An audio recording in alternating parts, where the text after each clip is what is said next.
Well, hey guys, welcome back and welcome back to Briguy, who I think I jinxed again because the first thing we were talking about last interview was like, hey, maybe you're going to be that guy that takes three in a row, and you've already taken the second in a row. So how are you feeling about that one? Fantastic, of course. Yeah, I mean, we'll see if I can keep it rolling. But this one was a lot closer. I mean, the first fight night was really tough. Like every set that I won, I think went 2-1 and was like a really hard last game up until the finals. But this one had a grueling finals. Like I like nearly lost to Stolen Conch in the first set we played, and then in the finals, like he swept me 2-0 and then had a reset and went to game three. So it was quite the challenge, but it feels fantastic to have won it again. And what did it change in terms of the environment, if we can call it like that, from last time? Because last time you're kind of new, first time in the fight night. What changed Mm. now? What did it feel good? What did not feel good? Yeah, I think I came in with a little more confidence. Like last time, I was like, if I make top two, I'm gonna be thrilled. Like, get an invite next week. Like, that's awesome. This time, I was like, I want it, right? Like, I want. I know I'm good enough to make it. Um, and so I think I had a little more pressure on myself, maybe, but I also had more confidence. Yeah, and so I think I felt prepared in my first round matchup. Like my decks felt favored into Green Seer's decks. So I came into that and did very well in that, and then then it got tough from there. But I think that was the change. Just more of a mindset change for me. Yeah. Let's go straight to the decks because I told you before I was talking to people before. You made my job slightly, if not the easiest ever. I only needed to do 2 clicks to edit the overlay for this interview because you brought the same lineup, confidence in the same lineup. I like that. So why Mhm. did we bring the same lineup again? What was the call for Ezreal-Karma to show up again? Yeah, I think the meta hadn't changed too much in the 1 week between. Though we can talk about this later, but I think the meta is changing a lot this week, and so I don't know if I'm confident bringing them again. But to last week, it still felt like there was only one. Like I really did not want to fight Azir with Karma. Like that was the number one. But everything else, I still felt pretty comfortable into, and like thought it still had some play. Um, and so yeah, and then I also think it's hard to counter as Karma in a lineup because if you do that, I think you tend to sacrifice like matchups against good decks like Akshan Sivir, or it's just odd to sort of go after as Karma when not many people are playing it. So I thought this was like a both comfort pick and one that like wouldn't easily be targeted or like yeah, super easy to beat. Well, we've talked about what's good for Ezreal Karma, what's bad for Ezreal Karma to face, and you Mhm. guys probably can check it in an interview up there. But now, did you face something that actually gave you trouble on Ezreal Karma? Yeah, I think so. I mean I faced a wider variety of decks this time. Like last time it was pretty. I had to play Cryos twice and played against Anivia, and so. But this time was much more. Yeah, I'd say varied. So what? Yeah, what did I face? There was the Swain Sejuani at the start, so not pirates, but it was more just like a Sejuani lockdown. That felt really favored. And then Stolen Conch had Lurk and Lulu Jinx, which I had played against both on ladder, but neither in tournaments before. So I think both of those decks gave me trouble, but also like were beatable. I think Askarma ended up 2-2 against both of those. Um, and yeah. So that I think those were the hardest challenges for this. And then I got to face Anivia again, which is another pretty good matchup for Askarma. So that was really comfortable. But yeah, I think Lurk and Lulu Jinx are ones that I'm still trying to figure out exactly how to play. Like in Lulu Jinx, it feels important to have an answer for Jinx, like a Thermo or double Mystic Shot, or but even then, like they have health buffs and stuff, so it's tough. Um, but yeah, and then in Lurk, like if you find a crystal, you're in a really good spot. That they tend to have lots of low health units. And that matchup I was more comfortable with, but it was very different playing in a tournament setting where like when they miss Lurk, I now have a list of cards that's in their hands. Like on ladder, it's like you probably like maybe it's a ruthless predator, maybe a bone skewer, but here it's like okay, it's like 1/6 chance that it's right in negation, and right, so like I can work through it a little more carefully. Let me pray a little bit on your hardships from this tournament and actually ask you, because you said Lurk and Lulu Jinx are kind of unknown matchups. So, which were your takes after facing those matchups? Which were your takes for Lurk? Which were your takes for Lulu Jinx? Yeah, I had still, sample size of like 3 or 4 games, right? So I don't really know, but they feel like equal-ish. Like if Lurk pops off with a bunch of Lurks really fast, it's scary. You can stabilize. And there's a lot of ways to sort of prevent their turn one Lurks, but they also need to like play carefully too. But like if you have a Thermo in hand, they can't drop their 1 health 1 drop. They have to drop their 2 health 1 drop. And then so like your dream hand is like Fallen Feline and Thermo Beam. At least that's what it feels like to me. And then you pass, and if they drop the 1 health one, you Thermo it. If they drop the 2 health one, you play your Feline. So you can block it and trade somewhat favorably. But yeah, I don't know. It's they feel sort of 50-50-ish to me in both cases. There was one game where go ahead. Go ahead yourself. Yes. Okay. There was one game against Lurk that felt like really in my favor. Like once I stabilized, I had 10 cards in hand. Conch had like 3, 4 or something, and like my hand was just set. I had like Ezreal-Karma. I had 2 Hexite crystals, one of which Conch didn't know about, and like Conch would just pass on their attack token, and then I'd take the pass, like burn a card, and I just felt very in control of that matchup. And then there was another one where I was just playing catch up every time. It was like drop a lurker, like I'd have to spend a card to kill it, sometimes 2 cards, drop another lurker, and like it was very hard to deal with.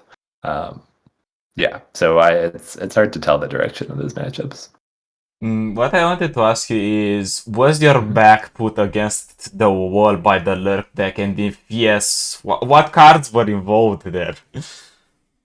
Yeah. I'd say like sometimes. Like you're trying to stabilize to prevent that, but I felt under more pressure by Lulu Jinx most of the time. Just out of those 2 matchups. The elusives and the ability for them to just grow a unit like with Suit Up or with Lulu, it's very hard to like if they hold 2 mana, you can't be sure that your Mystic Shot is going to kill their Flame Chompers or whatever. Like discard aggro, great matchup. It's like if I want to kill the thing, I like Static Shock 2 things with 1 health, they both die, easy.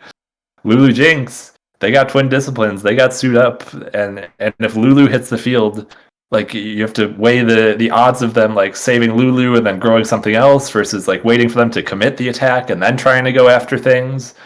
It felt really complicated. Another matchup where Crystal felt fantastic though, like there were no denies, nothing. So if I was able to find the Hexite, that would have been really good. I mean, if you think about it, Lulu Jinx might give some trouble for Ezreal-Karma because 1, it's a deck that can go wide. Ezreal-Karma doesn't want the deck to go wide. Second, it's an aggro deck that can protect their units or that they can grow them. So kinda hard. Yeah.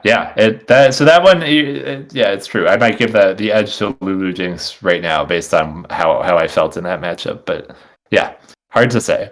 And I think with Lurk, it depends how aggressive and how often they hit their Lurks. Like some games, Rek'Sai will be on top turn 1, and you're like, okay, well, what can you do?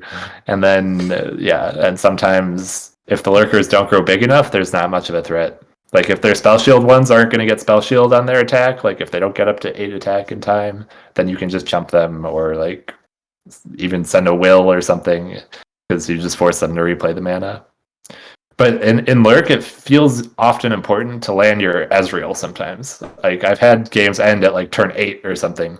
If you can just stick an early Ezreal, keep Deny up always to protect him, and then like Mystic Shots to clear their Lurkers, and he flips pretty early, and then you can just finish them off. Yeah, definitely. Because I think the most things that they can kill Ezreal with are 1, the Pike spell, and that is always going to be a nuisance to deal with. But second, that is going to be Bone Skewer, and for that you have Denies, you have Notifies, so they invest the resource, you are Ezreal-Karma, and you keep mana up. What are they gonna do? Exactly. And Bone Skewer isn't even the worst a lot of the time. Like if they put it on a Rek'Sai or a Pike to put that on top and then like relurk with it, like that can be pretty bad. But they don't want to put it on their 1 or 2 drops because you can kill them with Mystic Shot or whatever. And then if they're spending a Bone Skewer to put like their 5 drop back on top, and then next turn they're drawing their 5 drop and have to like replay that, it's like sometimes you just let the Ezreal go and you're like, okay, like now you have sort of a clunky hand. Like I know a card that's in it, and you just go from there. Like you can palm it, will it, whatever. Yeah. Do you expect actually, because the seasonal is at the door literally, do you expect Ezreal-Karma to see a spike in play or to see more play, or do you find it competitive for seasonal? Yeah, I don't know. I've been doing a lot of thinking about that. Like, it's definitely my most comfortable deck. So that's putting me in a weird spot where I'm not sure it's great into the meta right now. And as I was saying, things are sort of shifting. This like Plunder has blown up over the last week. Like it's almost the most played deck on ladder now. I think if you combine all the Sivir decks, they're still slightly ahead, at least on the NA side. But yeah, I expect to see a lot of Plunder at seasonals. And Ezreal-Karma does not like Plunder. It's hard to deal with all their stuff. It's winnable, but it's hard. And yeah, so if there's going to be like a Shrima Ionia deck plus Plunder plus something else, yeah, Ezreal-Karma might not be in as good of a spot. So we'll see. Well, if you get 2 bans, it might be good, but if you do not, exactly. which is the case, yeah, it's kind of hard. Moving forward to the actual Plunder deck, which you brought again and which you mentioned. What made Plunder another good choice this time again? I understand Ezreal-Karma, but why Plunder again? Yeah, this one's getting better and stronger, and I don't think this is the best version anymore. I think I've sort of moved over to the Rattling Bones train. I think he was the one that's pioneered at least the one on that brought it very high on ladder. But it cuts Zap and it cuts the Ice Shard and adds like a 3 Sisters and a few more 2-drops, like a 3rd Fortune Croaker. I'm trying to remember what else. Oh, another Dreadway. And I think that I really do like the 3rd Dreadway. I think I've been feeling, because just slamming the top end threats, like once your champs are leveled, is so strong. And Ice Shard can be a little clunky. But anyway, yeah, why is it so good? This deck is just a powerhouse right now. Like, I think the things that beat it are largely like absent from the metagame right now. Maybe more so in tourneys, but like Anivia, I'd say is probably its biggest counter, and just super fast aggro. Like Pirate aggro can be tough. Things that like don't get hit so hard by Make It Rain, especially when you don't have kegs. So like Pirate aggro tends to have a lot of 2 and 3 health units. And can just run you down. You have no healing. Like that's tough. So, but without those, like, and we're not seeing much of those on ladder right now, which I think is why this deck is thriving. And yeah, it's just a powerhouse. Like the early game is pretty consistent. You got 6 1-drops. You got like 8 2-drops, or 9, I guess now, 2-drops. So you can usually land a 1-2 and hopefully a couple plunders. And then your champs are flipped by like turn 6. Sometimes turn 5, like on a slow game, turn 7, and they're just both powerhouses.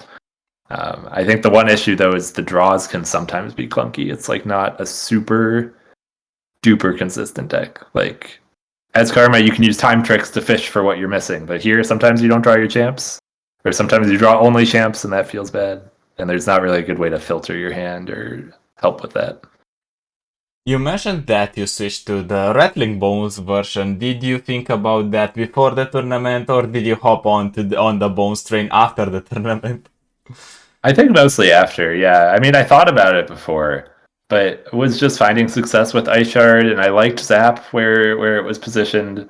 But yeah, I think as seeing it more, like Zap was getting answered a bit more frequently. There's all these like challengers. I do like the card draw, and then what I was also noticing is my 1-drops and 2-drops were tending to live a lot more. So I didn't mind the 3rd Fortune Croaker as much. Like I would often have trouble like finding a target for that. Like would I really want to drop my Butcher to like 1 health when my opponent's running Make It Rain or whatever? But yeah, I was starting to feel better about having a third one of those. And I think also realizing how few answers people had for your top end when you just keep like you slam Sejuani, then like maybe you wait a turn, you slam a Dreadway, and then Gangplank's in your hand, and they have to answer all three of these, otherwise they just lose the game. And so that made me want the third Dreadway as well. Alright, and did you face some of the counters that you mentioned, or maybe some other unorthodox counters? Yeah, I'm sure there can be others. I know like Tom Kench Soraka has maybe been on the rise a little bit, or at least 4LW's been playing it and seems to have a good matchup into Plunder. But I faced Anivia in the tournament, and that didn't win that one, but that's okay. I beat their other deck. And then yeah, it's still like the Conch matchups. I'm still not sure how this does into Lulu Jinx and to Lurk, because I sort of started playing this after Lurk really fell off of ladder. Like I played a lot of Ezreal-Karma versus Lurk earlier in the season, so I was a little more comfy with that. But this versus Lurk hadn't played too much. But both felt sort of same winnable, not super favored for either player. Like you got Monster Harpoons for Jinx. You got if you just drop a leveled Gangplank, they're in trouble. Yeah, but they can also run you down. Yeah, why do you think the matchup against Anivia though is so unbearable for you as the GP Sage? Maybe you can give us some insight. Yeah, it's tough because you drop a lot of low health units, so Avalanche, Bladed Ravine all hit you pretty hard at the start. And then they have a lot of ways to just deal with your champs. They really don't care about Sejuani. Like, their board getting frostbitten doesn't do a thing. Like, they're just waiting for Anivia to get to level 10, and then they do 2 to your whole board anyway. So it's, like, regardless of if you frostbite them or not. And then, so Sejuani is just, like, 6 damage overwhelm, which is fine, but they can freeze it. They can do all sorts of things. They got tons of lifesteal, so it's hard to... Like some decks, your win condition is just push them low, drop a Dreadway, and then like double warning shot to finish them off or something like that. But Anivia's got too much healing, so that's tough. I'd say the one threat is like a leveled Gangplank, or if you can somehow stick a Dreadway.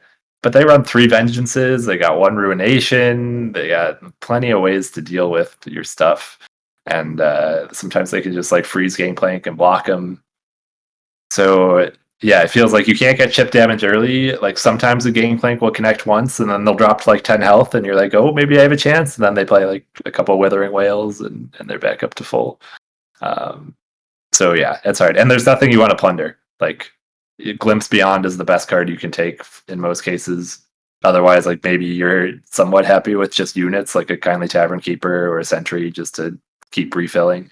But if you plunder like Gluttony or like Harsh Winds, like you don't care about frostbiting their board, and like yeah, it's tough. I guess Rekindler might be a card that you might want to steal from them. Yeah. Rekindler would definitely be good. Yeah, that's a strong one. Well, I think you can also just get one of their vengeances, and you can do some kind of a sneaky little. They do not have the freeze, they do not have their own vengeance. You have Overwhelm, and you vengeance the blocker. Yeah, I did have one good play. I think, well, I guess a couple in the one game. I still lost it, but I felt pretty good. They had 2 Ruins, 2 Harrowings, and I plundered a Ruin. And then I was just like, okay, I'm just not going to play around the other Ruination, and just like went super wide, and they did have a tough time dealing with it. But eventually like got to a situation like they played Harrowing, and what I had to do was like Ruination and then drop a Blighted Ravine. And I thought I had the order of events right, that like, because it was coming to my turn and I had the attack token, I think this is how it works. My Ravine triggers before the Anivia eggs. And it did work. Like, I wiped out 3 eggs with that Ravine. But still, like, Rekindler, another Harrowing, whatever, like, they came back and won. But, yeah, when you do plunder their key cards, it does help a little bit. Like, you can start to not play around them as much. But that still feels kind of bad because... You like the plunder deck does run out of steam pretty fast, and so when they can answer your units, like answer 2 or 3 of your cards with 1 avalanche, it's tough. And if you don't have those glimpses or like rekindlers to refuel, it's you're in trouble. Yeah, definitely. Now that we've kind of spoken about the lineup, and it's the same. What does it make it still good? These 2 decks into the final tournament. Yeah, I think it's sort of what I was saying before is just a mix of comfort and like both just strong decks. Like yeah. Um and it's hard again with Fight Night that like you don't know what people are gonna bring. They can bring any deck. There's no bans. So yeah, I lean more into the comfort side of things rather than trying to counter a specific deck. Um but I think now with the way things are shifting, there are ways to counter decks. Like I think if you wanted to counter Plunder, you could bring like Anivia Tom Soraka, and if someone brings Plunder, like they're gonna have a tough time. It's still strong, like they can still beat you, but yeah. Or if you want to counter Sivir, I think a few more of those have been popping up. Like the Shen Fiora became a little more popular and seems to do pretty well.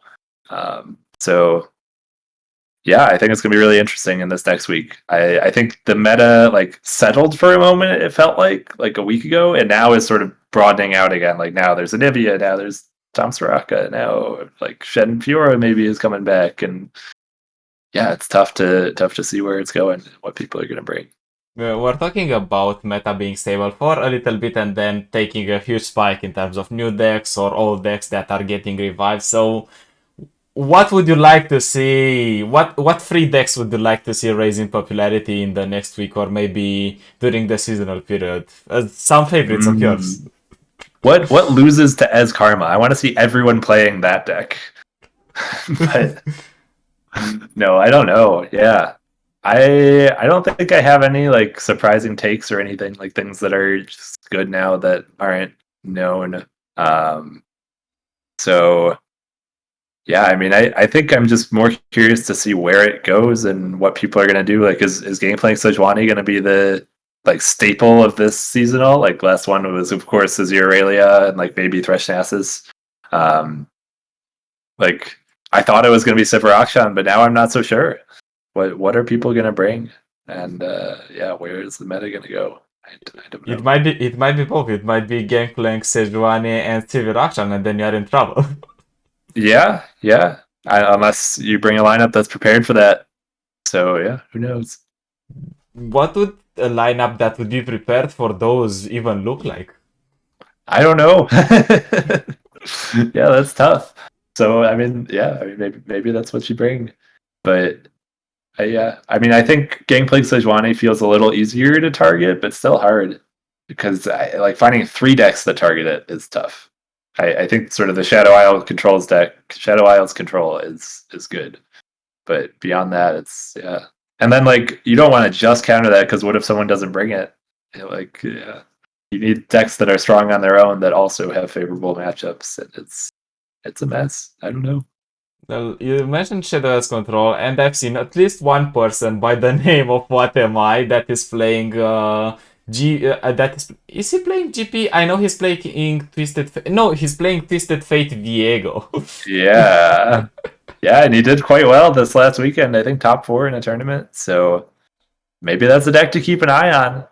Yeah, What Am I think is one of the most creative deck builders out there, and like definitely makes decks and makes them work. Like Thresh Aurelian Soul in the last meta, I think was his creation. And yeah, it's yeah. I mean look for him if you want some crazy deck ideas. But they also tend to be pretty hard to pilot. So yeah, What Am I is a great player. And maybe that deck will rise in popularity, or maybe it's just a one-off, and maybe he's got the secret tech. Who knows? Who knows? But we are kind of at the end of the interview, and the same as always. Did you actually prepare for someone for this one? Last time you said you just jammed ladder most of the time. Did you actually prepare for this one with someone? I'd say a little bit. So again, my partner plays the game, and she's quite good. So this time we got our matchups like morning of the fight night before. Like last time, it was like when the tourney started, pretty much, or maybe like half hour before. So this time, I just wanted to win round 1. Like if you win round 1, you're in a much better spot because it pushes you further in the winners bracket. And didn't know who I was going to play round 2. And so there was a Swain Sejuani deck that I had never played against before, at least for a long time. Like that used to be an older deck. And so she was kind enough to play that deck into me a couple times and really helped me feel comfortable with the matchups. And like I felt strong with Ezreal-Karma and GP Sej into it. both times and helped me like get a better handle on the deck. So that was the strongest preparation I did, like just for fight night. Otherwise, yeah, I think still ladder, but not as much. Like I was pretty comfy with these two decks. Like I prepped with them so much for last time that it felt similar. Though this week, if I'm going to bring something new, then I'm definitely going to be practicing on ladder and maybe looking for some scrims to work on that. Awesome. And now we're reaching to our traditional question to end it all. If you have one thing to tell people this week, just one thing only, which one is that? Oof. One thing. Get ready for seasonal. Like now's the time. You don't want to be picking up a new deck in the last week. So there's 2 weeks left, right? Or a week and a half. Start thinking about your lineup. I know the meta's shifting and changing, but like come in with, I'd say at this point, like maybe 4 or 5 decks, start narrowing it down. I mean, if you have your 3, like start practicing those 3. But yeah, start honing in and getting ready. There was one seasonal I made the mistake of a last minute change and did not do well. And the seasonal that I top cut, I had my lineup like a week and a half ahead of time. So yeah, I think if you're planning to be competitive and playing the seasonal, now's the time to get going on that. Ragnarok is coming. Yeah. So be prepared, guys. Maybe take some advice from these interviews, understand a little bit if Gangplank-Sejuani is for you. Maybe you are bringing Ezreal-Karma and you are making someone happy. Maybe Briguy is going to be happy that he's not going to be the only one playing it. But that's about I don't it. know. We're going to see. But that's about it for today, guys. Thank you for watching as always. And until we see each other next time, good luck on ladder, good luck on practice.